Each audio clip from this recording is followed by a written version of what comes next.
Visakha MP RO గారు మల్లికార్జున రాత్రి ఇతర ఆర్ఓస్తో మాట్లాడారు. అది పక్కన పెట్టాం. విశాఖపట్నం మంచి రోజులు వచ్చాయి. విశాఖపట్నంలో అత్యధికంగా 68% ఓట్లు పోలయ్యాయి. ఎప్పుడూ ఓటు వేయని లక్షల మంది నిరుద్యోగులు ఉద్యోగాల కొరకు నన్ను నమ్మి ఓటేశారు.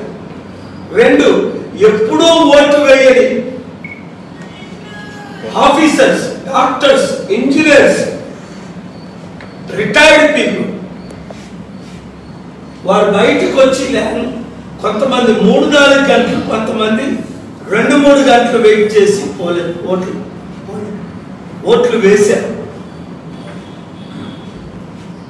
3, క్రైస్తవులు మణిపూర్ ఘటన లాంటి ఘటనలు దేశంలో రాకూడదు, కేఏ పాల్ పార్లమెంట్కి వెళ్ళాలని 20 లక్షల 12,000 మంది ఓటర్లు 5 లక్షల క్రైస్తవులు ఉంటే మినిమం 4 లక్షల క్రైస్తవులు నన్ను గెలిపించడానికి ఓటేశారు.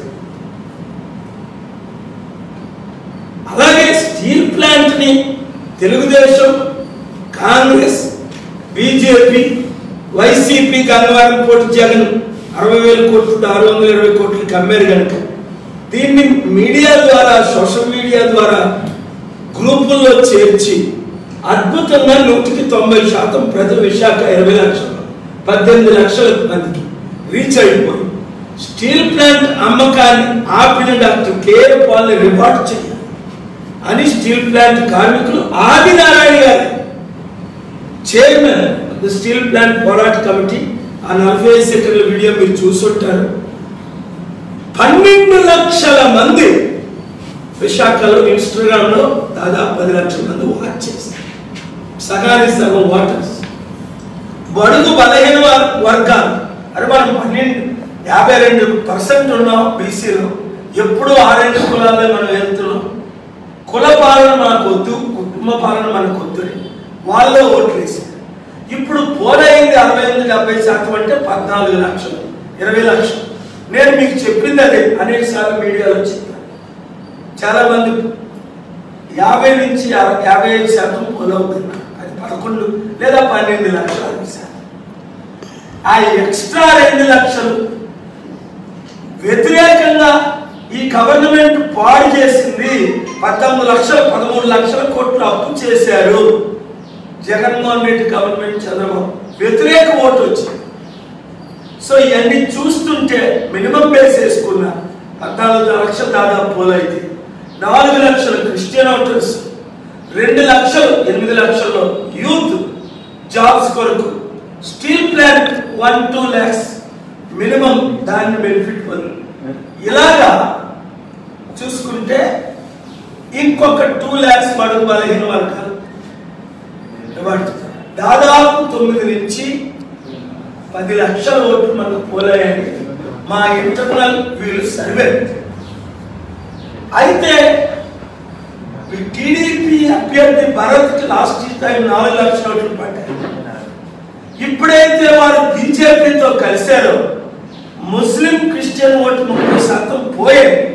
ఆ 4,35,000లో 33% మైనస్ చేస్తే 3 లక్షలు. నేను వచ్చినందుకు భరత్కి ఇంకా అరే పాల్ గారికి ఒక ఛాన్స్ ఇద్దాం, టీడీపీకి, బీజేపీకి, కాంగ్రెస్ వాళ్ళకి మనం వైసీపీకి ఛాన్స్ ఇచ్చాం కదా, ఇంకా 50,000 లక్ష మైనస్ ప్రాక్టికల్. సో ఇంకా బొత్స ఝాన్సీ వైసీపీ ఫ్యాన్ గురించి చూద్దాం. ఎంబీవీ సత్యనారాయణ గారికి 4,40,000 2019లో జగన్కు ఒక అవకాశం ఇద్దామని ఆ జగన్ వేవ్లో అన్ని ఓట్లు వచ్చాయి. ఇప్పుడు జగన్ వ్యతిరేక వేవ్లో 30% తీసేసిన దాదాపు 3 లక్షలు వైసీపీకి. బొత్స ఝాన్సీ అనే పేరు వినని వారు 90%. కనుక మరి ఇంకొక ఆవిడంటే ఎవరికి తెలియదు, తెలిసిన వాళ్ళకి ఏంటంటే కోర్టు కేసులు, కొడుకుల అవినీతి, కుటుంబ అవినీతి, ఒకే కుటుంబంలో 5 ఎమ్మెల్యేలు, ఎంపీలు, బొత్స కుటుంబంలో మా కుటుంబ పాలన రిజెక్ట్ చేసిన ఇంకో 50,000 1 lakhs బేస్ వీరికి ఒక 2.5 lakhs వీరికి ఒక 2 lakhs ఇస్తే 4.5 lakhs, కాంగ్రెస్ కు 1-2%, 14 లేదు 28,000, ఇతర ఇండిపెండెంట్ చైర్స్ కి 15,000. ఇలా 14 లక్షల్లో 2.5-3 భరత్కి ఇచ్చిన, 2.5 ఝాన్సీకి ఇచ్చిన, ఇతరులకు 50